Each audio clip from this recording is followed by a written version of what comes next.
The information in this podcast is for general informational and educational purposes only. Whilst we love unpacking psychology research and evidence-based insights to support well-being, this podcast is not a substitute for personal mental health care or therapy with a qualified practitioner. Nothing we say should be taken as individualized advice. If anything you hear brings up concerns for you, we strongly encourage you to speak with your GP, psychologist, or another qualified health professional. You deserve support that's tailored to you.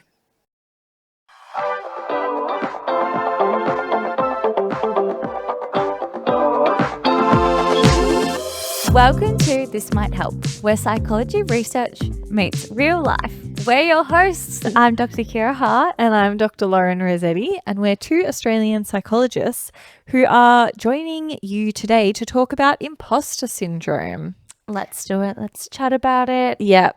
Lots of people experience it. We're diving in with what it is, why it's so prevalent, Yep. how it comes up at work, and also what we can do about it. Yes. Some strategies. Absolutely. And it's, lots of capable people out there feeling like maybe they're a fraud.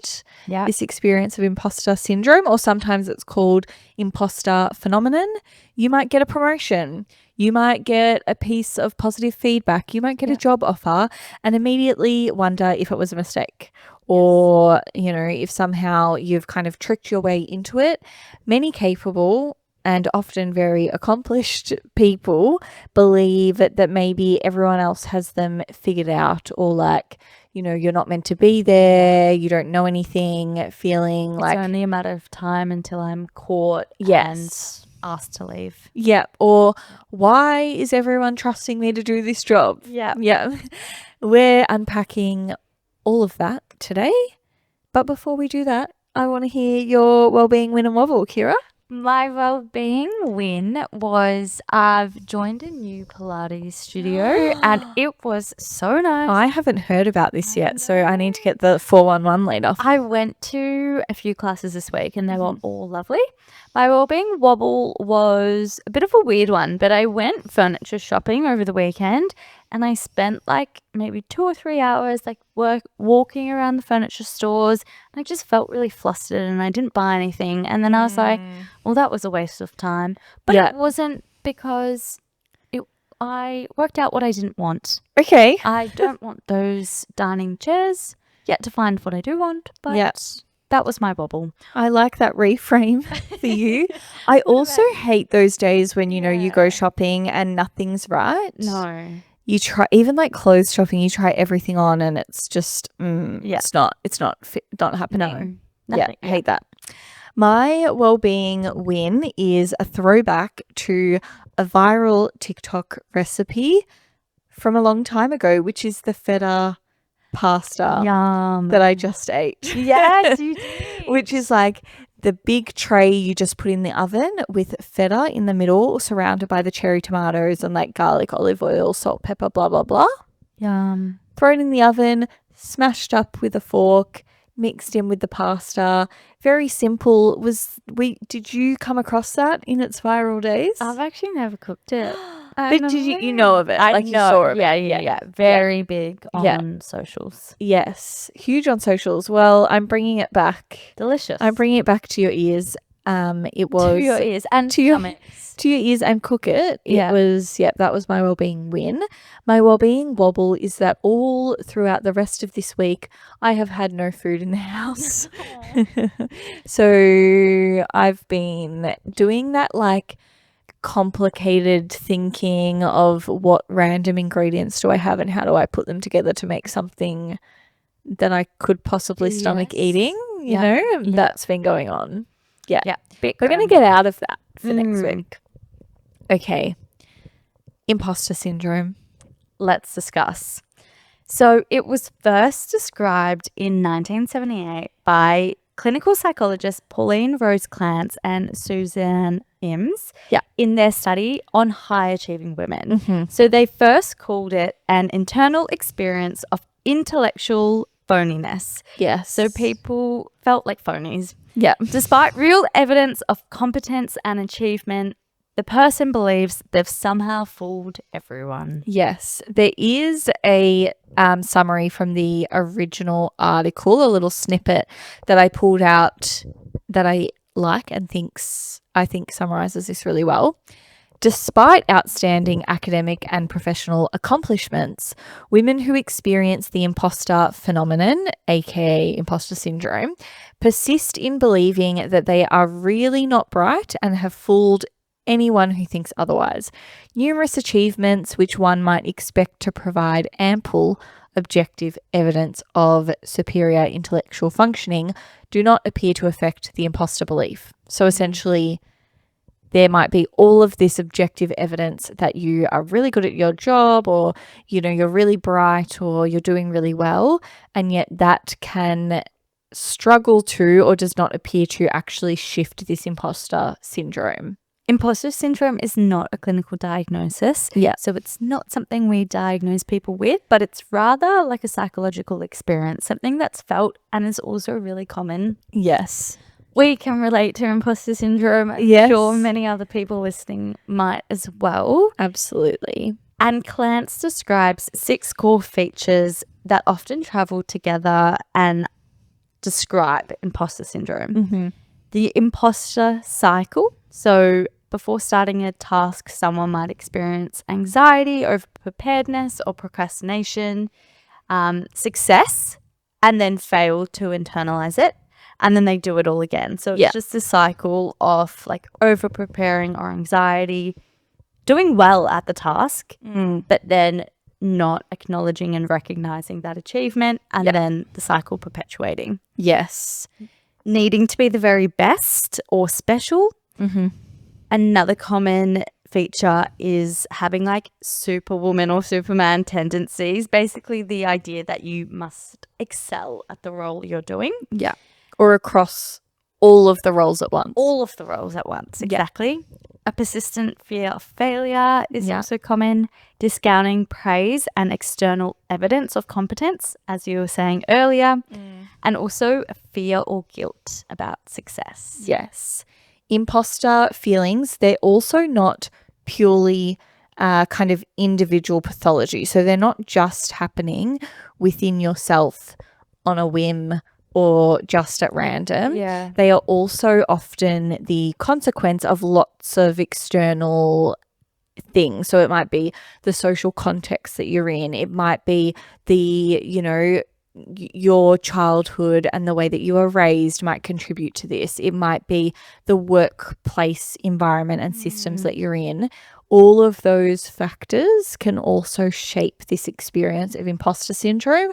It's not like you've just woken up one day and this happens by chance and it's kind of all your responsibility. There's also a lot of external things that can be at play with imposter syndrome. Exactly. So tell me, Lauren, how common is imposter syndrome? It's very common. There was a systematic review in 2020. So that's where they're compiling lots and lots of different studies on imposter syndrome. This one had around 62 studies and found prevalence rates ranging from 9% to 82%. Okay, that's a big difference. Big difference, big range. And that depended on a lot of factors, but also like on who they were studying within each of those papers. Who the participants were, Yeah. So the research was pretty inconsistent depending on, like I said, who they studied, how they measured imposter syndrome. So, you know, what level or what questions or what questionnaire, what they were using to establish whether someone was experiencing imposter syndrome, the age of the people, it goes on. Minority groups were more consistently affected by imposter syndrome. So that was one of those consistent findings.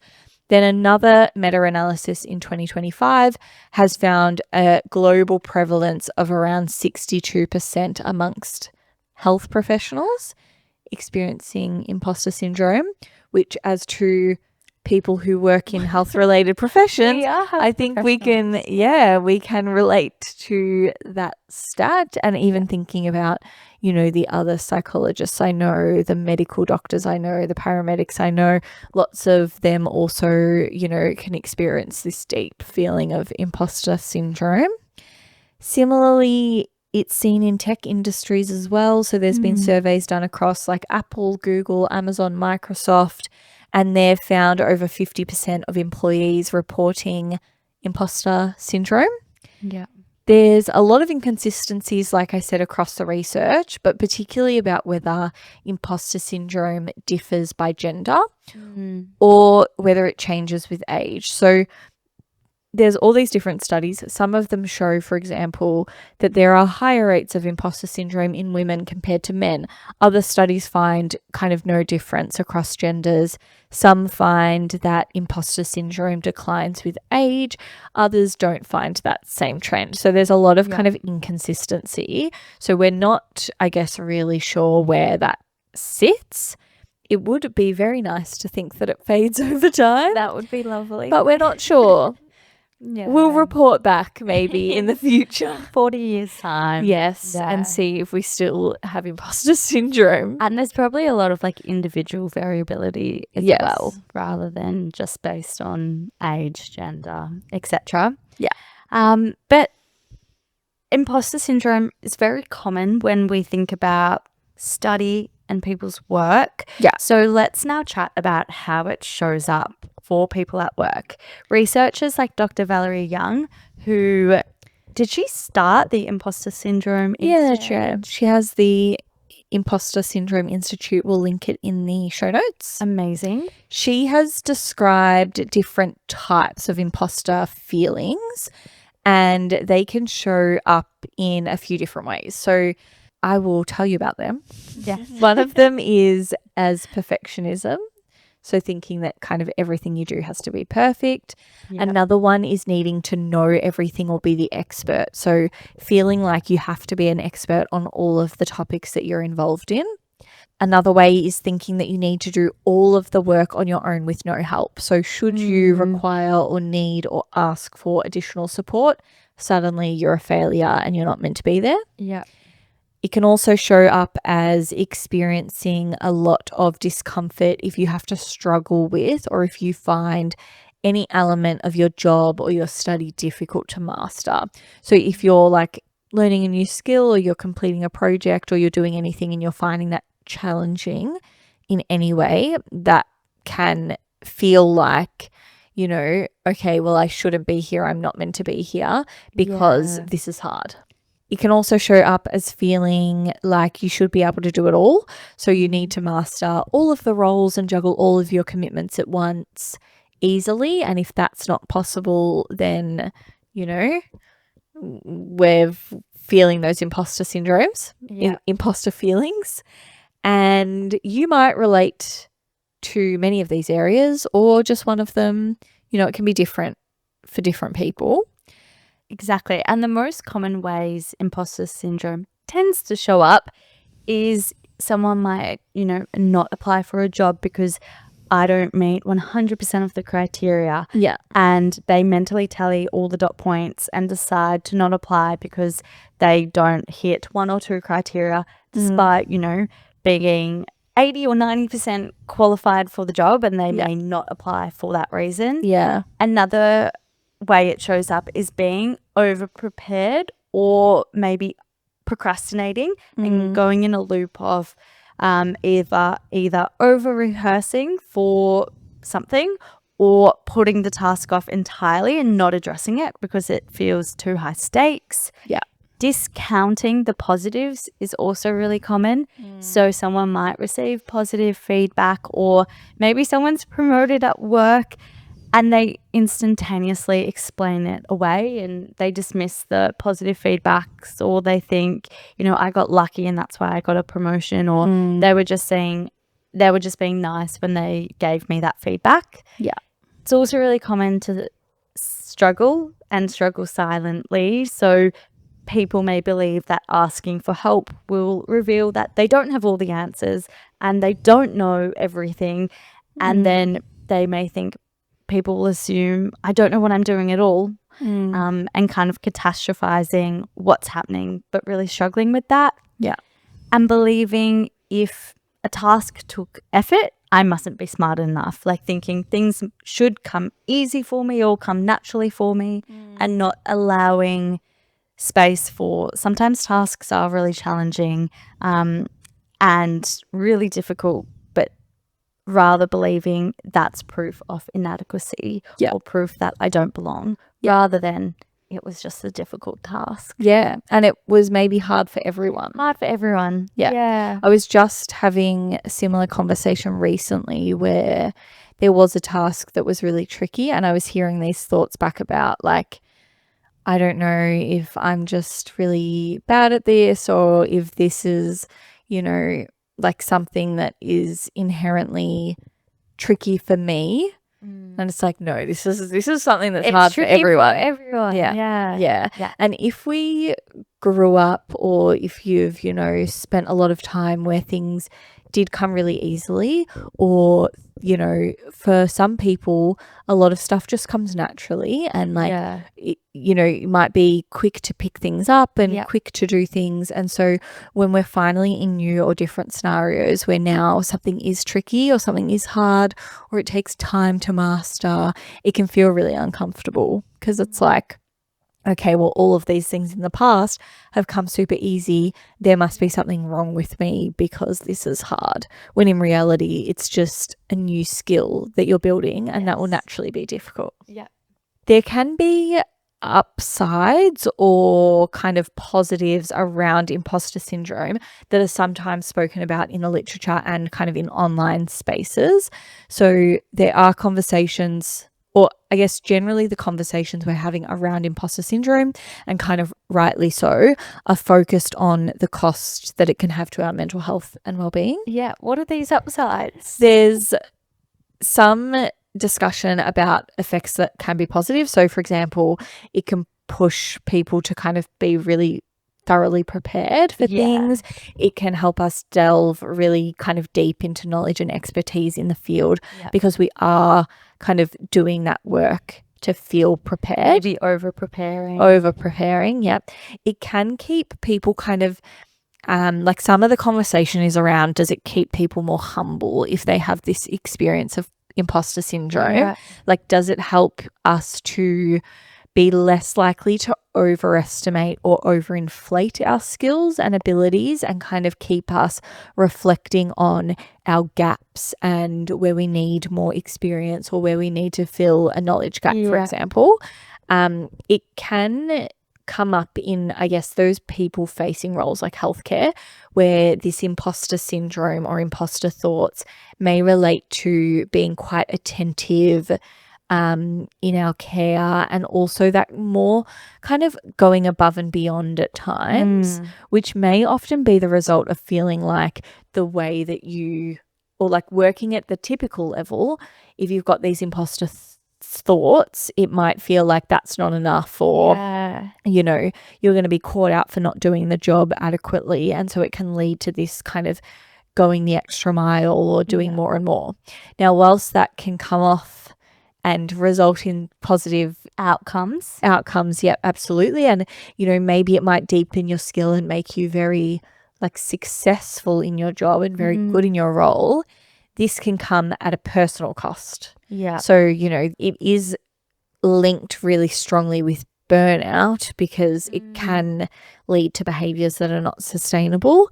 And when this continues over time, this imposter syndrome, and when it becomes kind of a more core part of the way we view ourselves or the way that we carry ourselves, it might impact the opportunities that we take, or we may be less likely to take more opportunities, and it can impact our mental health. And in addition to imposter syndrome impacting burnout and the opportunities we take, it can also lead to things at work, such as like lower job satisfaction, more procrastination of tasks and avoidance of opportunities, resistance to put your hand up for a promotion or try for new roles, as we mentioned earlier.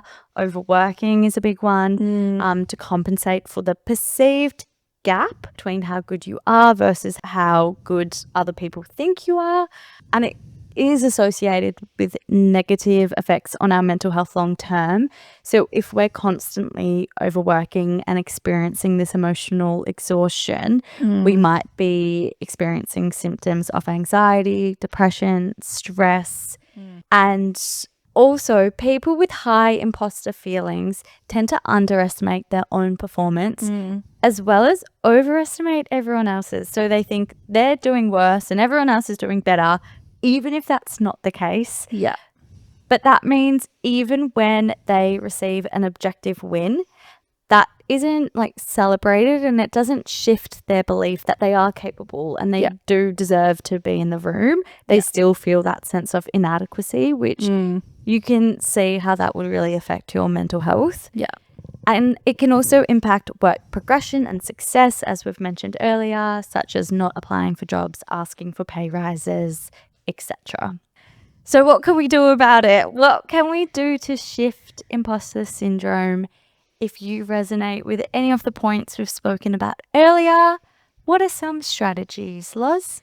We can name it. Yes, call it out. As a beginning strategy. We often come back to and talk about why it's important to recognize and identify and kind of keep tabs on these thoughts when they happen and kind of how they're happening for us so that we can shift them.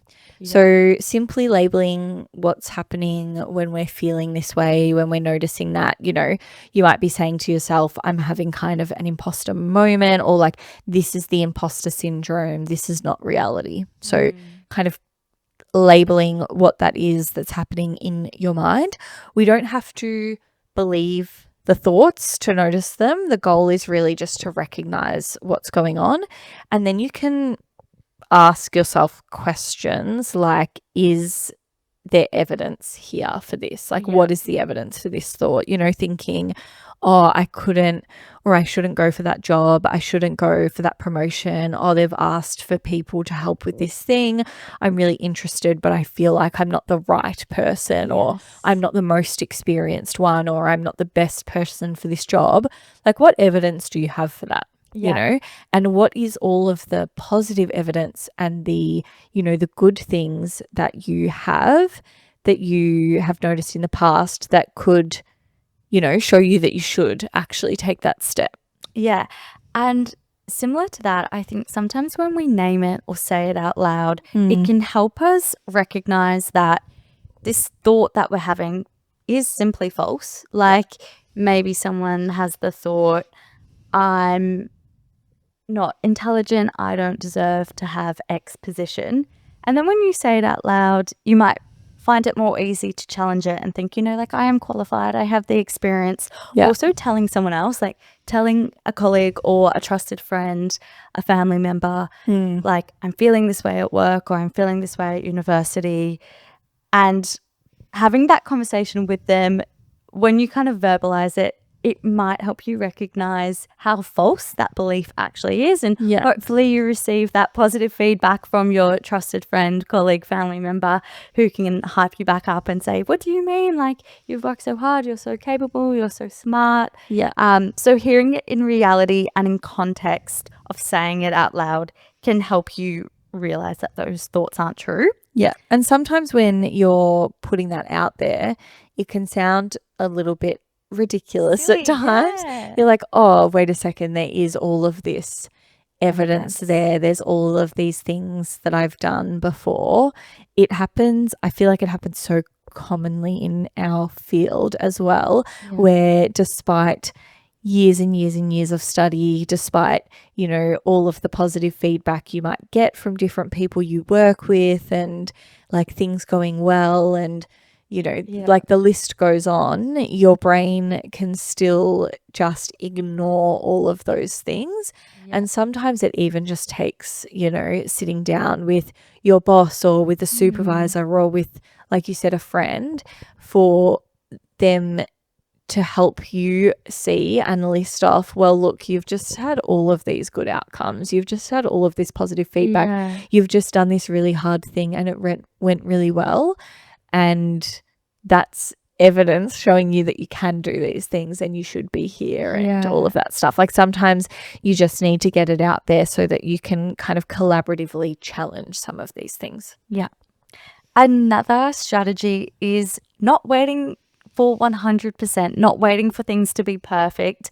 if you're considering an opportunity and you're 70% qualified, go for it. Yeah. And, take the opportunity or apply for it.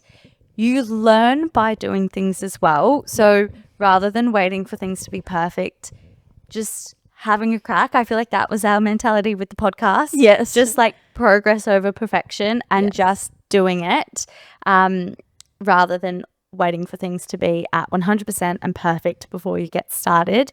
Yes. The expectation that you'll meet 100% before going for something, let's say it's a job role, the expectation that you meet 100% of the criteria before you apply for it is imposter syndrome thinking and will limit you from opportunities.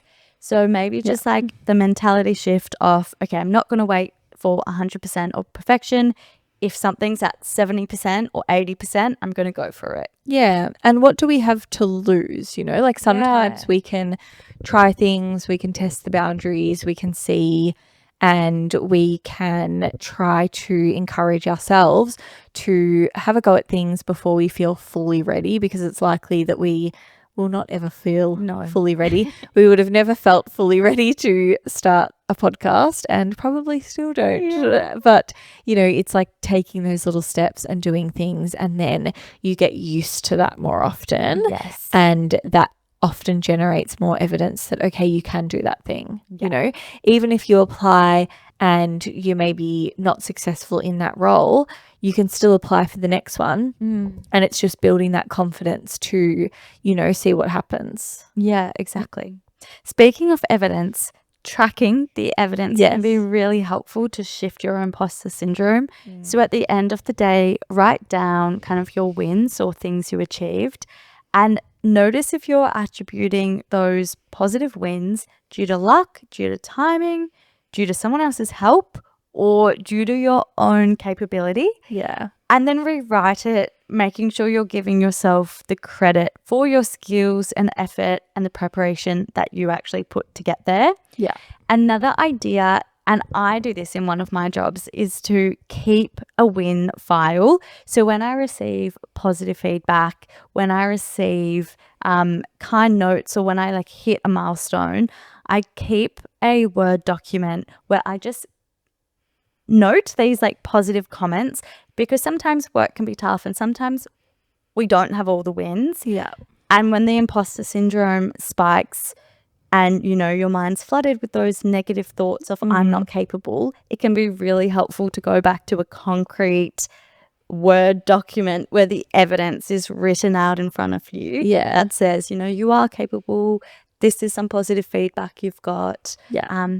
So that's just a helpful reminder that I use at work. Yeah, it's such a great one, because we know that our brains are very prone to the negatives, and it's prone to continually coming back to, okay, I made that mistake, or that was hard, or that wasn't perfect, or whatever those thoughts are that are, trying to tell your brain, you're not meant to be here.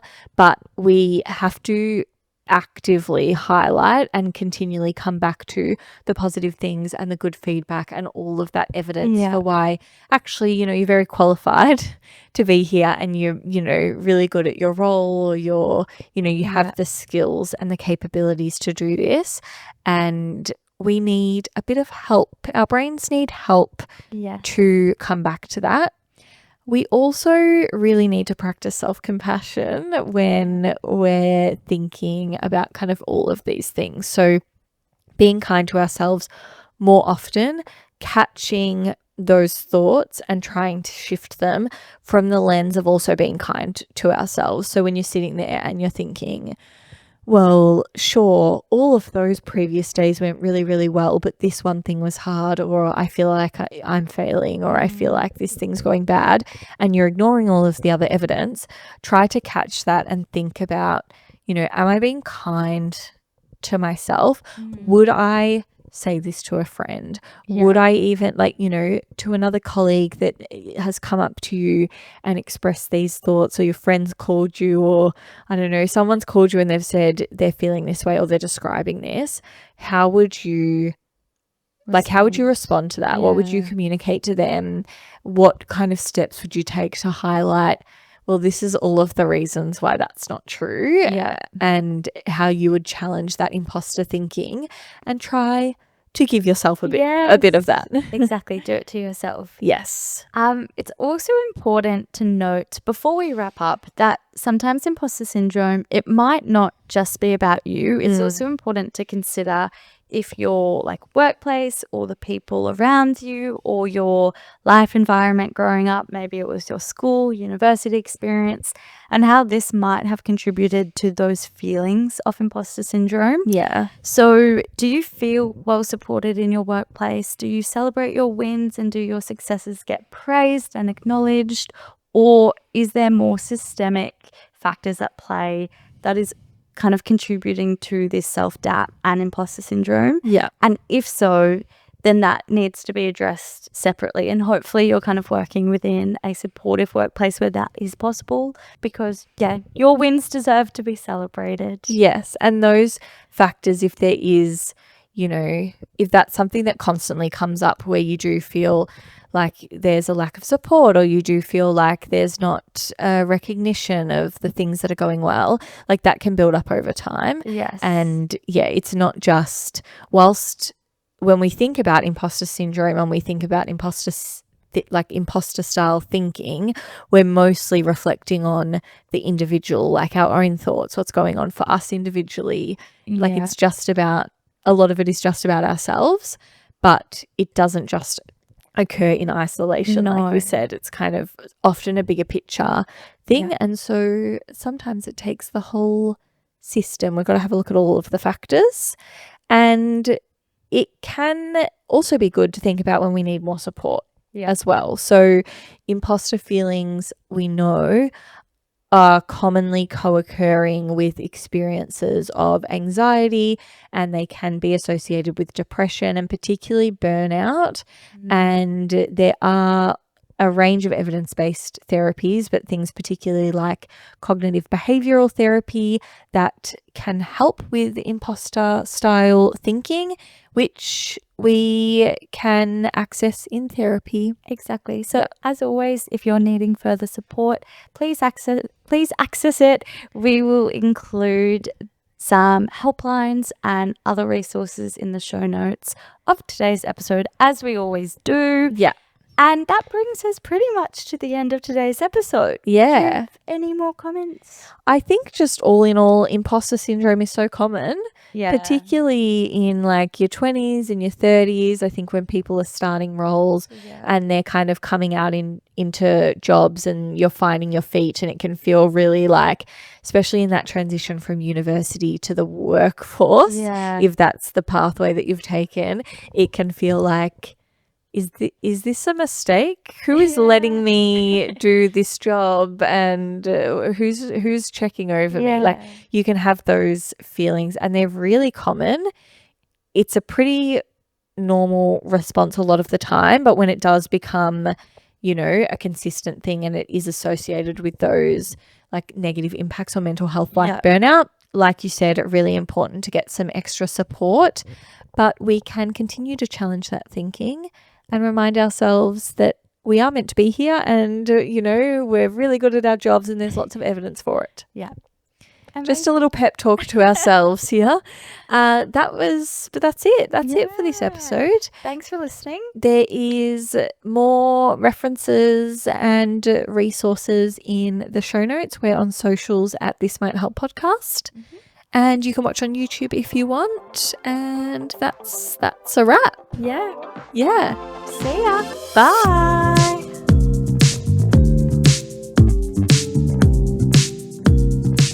This podcast was recorded on Wurundjeri land. We acknowledge and pay our respects to Aboriginal and Torres Strait Islander peoples as the traditional custodians of this country. We honour their knowledge and resilience and the ongoing impacts of colonisation on well-being.